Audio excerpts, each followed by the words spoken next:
Assalamualaikum warahmatullahi wabarakatuh. Saya Hairudin, calon guru penggerak angkatan 7 Kabupaten Pelalawan yang bertugas di SDN 019 Matang Tinggi. Kali ini saya akan memaparkan koneksi antar materi modul 1.4 budaya positif dengan modul-modul sebelumnya.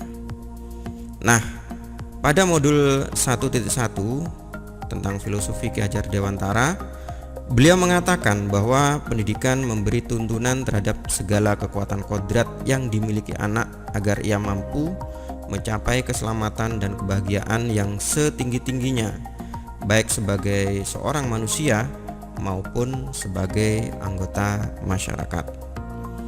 Kemudian pada modul 1.2 tentang nilai dan peran guru penggerak, di sini nilai guru penggerak ada 5. Yang pertama berpihak pada murid, yang kedua mandiri, yang ketiga reflektif, yang keempat kolaboratif, dan yang kelima inovatif. Kemudian peran guru penggerak juga ada 5. Yang pertama menjadi pemimpin pembelajaran, yang kedua menjadi coach bagi guru lain, yang ketiga mendorong kolaborasi, yang keempat mewujudkan kepemimpinan murid, dan yang kelima menggerakkan komunitas praktisi. Kemudian pada modul 1.3 tentang visi guru penggerak, kita dibimbing bagaimana cara membuat visi yang baik dengan memperhatikan atap. Atap ini adalah singkatan, A-nya adalah aset atau awal, kemudian T-nya tantangan, A-nya aksi, dan P-nya adalah pembelajaran. Kemudian disusun rencana dan aksi dalam mewujudkan visi dengan tahapan bagja. Ini juga merupakan singkatan, B-nya adalah buat pertanyaan, A-nya adalah ambil pelajaran, G-nya gali mimpi, J-nya adalah jabarkan rencana, dan A-nya adalah atur eksekusi. Kemudian jadilah visi saya sebagai guru penggerak. Jadi visi saya sebagai guru penggerak adalah mewujudkan murid yang beriman, bertakwa, dan berakhlak mulia, cerdas, terampil, dan berbudaya, serta peduli lingkungan. Kemudian pada modul 1.4 tentang budaya positif, saya menyoroti tentang budaya positif di sekolah. Budaya positif di sekolah adalah nilai-nilai atau keyakinan-keyakinan atau kebiasaan-kebiasaan di sekolah yang berpihak pada murid agar murid dapat berkembang menjadi pribadi yang kritis, penuh hormat, dan bertanggung jawab. Kemudian inilah koneksi antar materi antara modul 1.1 filosofi Ki Hajar Dewantara, modul 1.2 tentang nilai dan peran guru penggerak, dan modul 1.3 visi guru penggerak, dan modul 1.4 adalah budaya positif. Nah, di sini semuanya mengarah kepada bagaimana cara membuat murid berprofil pelajar Pancasila. Nah, bisa disimpulkan bahwa budaya positif di sekolah sangatlah penting untuk mengembangkan anak-anak yang memiliki karakter yang kuat sesuai profil pelajar Pancasila. Membangun budaya positif di sekolah harus sesuai dengan filosofi Ki Hajar Dewantara, yaitu pendidikan yang berpihak pada murid untuk membantu mencapai visi sebagai guru penggerak. Nah, untuk mewujudkan budaya positif yang kita cita-citakan di sekolah, yaitu dengan menerapkan disiplin positif. Disiplin diri berarti dapat bertanggung jawab terhadap apa yang dilakukan berdasarkan pada nilai-nilai kebajikan universal.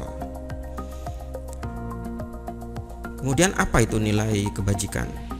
Nilai kebajikan yaitu nilai yang disepakati bersama, lepas dari suku, bangsa, agama, bahasa maupun latar belakangnya.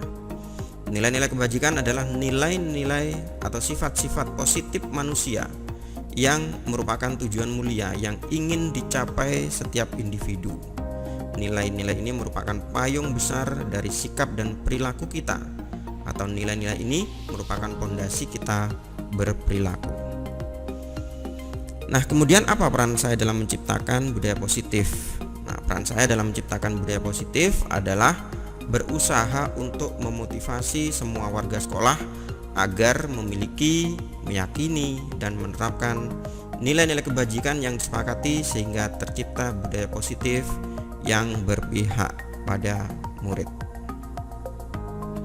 Dalam hal memotivasi semua warga sekolah untuk mewujudkan budaya positif, saya harus memperhatikan 3 hal motivasi perilaku manusia, yaitu yang pertama untuk menghindari ketidaknyamanan atau hukuman. Nah, ini termasuk motivasi yang paling rendah karena mereka melakukan karena terlepas dari ketidaknyamanan atau hukuman. Jika tidak ada konsekuensi ini, maka tidak akan melakukannya. Kemudian motivasi yang kedua yaitu untuk mendapatkan imbalan atau penghargaan dari orang lain.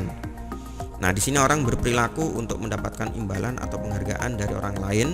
Mereka juga melakukan sesuatu untuk mendapatkan hadiah, pengakuan, atau imbalan. Nah, kedua motivasi ini termasuk motivasi dari luar atau bisa disebut bersifat eksternal. Kemudian motivasi yang ketiga yaitu untuk menjadi orang yang mereka inginkan dan menghargai diri sendiri dengan nilai-nilai yang mereka percaya. Mereka melakukan sesuatu karena nilai-nilai yang mereka yakini dan hargai, dan mereka melakukannya karena mereka ingin menjadi orang yang melakukan nilai-nilai yang mereka yakini tersebut. Ini adalah motivasi yang akan membuat seorang memiliki disiplin positif, karena motivasi berperilakunya bersifat internal, bukan eksternal. Nah, untuk dapat mewujudkan budaya positif di sekolah, maka dibutuhkan suatu kesepakatan antara murid dan guru dalam menerapkan nilai-nilai kebajikan dalam bentuk keyakinan kelas, yang akhirnya dipersatukan menjadi keyakinan sekolah. Apa itu keyakinan? Keyakinan adalah nilai-nilai kebajikan universal yang disepakati secara tersirat dan tersurat, lepas dari latar belakang suku, negara, bahasa maupun agama. Jadi keyakinan kelas dapat diartikan adalah nilai-nilai kebajikan universal yang disepakati antara murid dan guru dan dipatuhi bersama sebagai landasan untuk menciptakan disiplin positif dalam kelas. Kemudian kita juga harus memperhatikan 5 kebutuhan dasar manusia dalam menentukan keyakinan kelas. Kebutuhan yang pertama yaitu kebutuhan untuk bertahan hidup atau survival. Kebutuhan bertahan hidup atau survival adalah kebutuhan yang bersifat fisiologis untuk bertahan hidup, misalnya kesehatan, rumah, dan makanan. Kemudian kebutuhan yang kedua, merasa diterima atau love and belonging. Kebutuhan untuk disayangi dan diterima meliputi kebutuhan akan hubungan dan koneksi sosial. Kebutuhan untuk memberi dan menerima kasih sayang, dan kebutuhan untuk merasa menjadi bagian dari suatu kelompok. Kemudian yang ketiga yaitu kebutuhan kebebasan atau freedom. Kebutuhan untuk bebas adalah kebutuhan akan kemandirian, otonomi, memiliki pilihan, dan mampu mengendalikan arah hidup seseorang. Kebutuhan yang keempat adalah kebutuhan kesenangan atau fun. Kebutuhan akan kesenangan adalah kebutuhan untuk mencari kesenangan, bermain, dan tertawa. Kemudian kebutuhan yang kelima adalah penguasaan atau power. Kebutuhan ini berhubungan dengan kekuatan untuk mencapai sesuatu, menjadi kompeten, menjadi terampil, diakui atas prestasi dan keterampilan kita, didengarkan, dan memiliki rasa harga diri. Nah, kita perlu meninjau kembali penerapan disiplin di dalam ruang-ruang kelas selama ini, apakah telah efektif, apakah berpusat, memerdekakan dan memandirkan murid, apa dan bagaimana. Nah, untuk menerapkan disiplin positif yang berpihak pada murid, kita bisa melakukan pendekatan restitusi dengan 5 posisi kontrol, yaitu yang pertama, posisi sebagai penghukum. Posisi sebagai penghukum ini bisa menggunakan hukuman fisik maupun verbal. Kemudian posisi yang kedua adalah posisi sebagai pembuat merasa bersalah. Pembuat rasa bersalah akan menggunakan keheningan yang membuat orang lain merasa tidak nyaman, bersalah atau rendah diri. Kemudian posisi yang ketiga adalah sebagai teman. Posisi ini tidak akan menyakiti murid, namun akan tetap berupaya mengontrol murid melalui persuasi. Posisi yang keempat adalah sebagai pemantau. Biasanya posisi pemantau berdasarkan pada peraturan-peraturan dan konsekuensi. Kemudian posisi yang kelima adalah sebagai manajer. Manajer adalah posisi di mana guru berbuat sesuatu bersama dengan murid, mempersilahkan murid mempertanggungjawabkan perilakunya, mendukung murid agar dapat menemukan solusi atas permasalahannya sendiri. Nah, dari kelima posisi kontrol di atas, sangat dianjurkan untuk senantiasa memposisikan sebagai manajer dalam menerapkan disiplin positif agar lebih efektif, berpusat memerdekakan, memandirikan murid. Kemudian dalam hal penanganan kasus dengan pendekatan restitusi, kita juga mengenal yang namanya segitiga restitusi, yaitu segitiga itu ada 3 sisi ya. Bisa kita ibaratkan 3 sisi ini sebagai langkah-langkahnya. Yang pertama adalah sisi menstabilkan identitas. Dengan teori kontrol, kita semua akan melakukan hal yang terbaik yang bisa kita lakukan. Kemudian sisi yang kedua adalah sisi validasi tindakan yang salah, yaitu dengan teori kontrol semua perilaku memiliki alasan. Kemudian sisi yang ketiga yaitu menanyakan keyakinan. Dengan teori kontrol kita memiliki motivasi internal. Nah, ketiga strategi tersebut direpresentasikan dalam 3 sisi segitiga restitusi. Langkah-langkah tersebut juga tidak harus dilakukan satu persatu secara kaku. Nah, kemudian keterkaitan dengan materi sebelumnya antara modul 1.1, 1.2, 1.3 dan 1.4 adalah membangun budaya positif di sekolah sesuai dengan filosofi Ki Hajar Dewantara, yaitu pendidikan yang berpihak pada murid dengan menerapkan nilai-nilai dan peran guru penggerak sangat penting untuk mewujudkan visi guru penggerak agar murid berprofil pelajar Pancasila. Nah, kemudian refleksi dari pemahaman saya atas keseluruhan materi pada modul 1.4 budaya positif sudah saya paparkan di atas. Kemudian saya dapat menarik kesimpulan bahwa untuk mewujudkan budaya positif yang berpihak pada murid harus menerapkan disiplin positif dengan membuat dan meyakini nilai-nilai kebajikan universal yang disepakati bersama antara murid dan guru dengan memperhatikan teori motivasi dan kebutuhan dasar manusia. Kemudian perubahan apa yang terjadi pada cara berpikir saya dalam menciptakan budaya positif di kelas maupun sekolah saya setelah mempelajari modul ini? Nah, sebelumnya saya itu berpikir bahwa penerapan hukuman adalah hal yang paling efektif untuk penegakan disiplin dalam mentaati peraturan kelas atau sekolah. Tetapi hal itu akan mengakibatkan efek pada psikis anak dalam jangka yang panjang. Nah, setelah saya mempelajari modul ini, maka saya merubah cara berpikir dalam penegakan disiplin. Yang paling bijak adalah menggunakan restitusi, sehingga anak tidak tertekan secara psikisnya dan dapat memperbaiki dirinya secara mandiri dan ada motivasi dari dalam dirinya untuk berubah menjadi orang yang lebih baik lagi.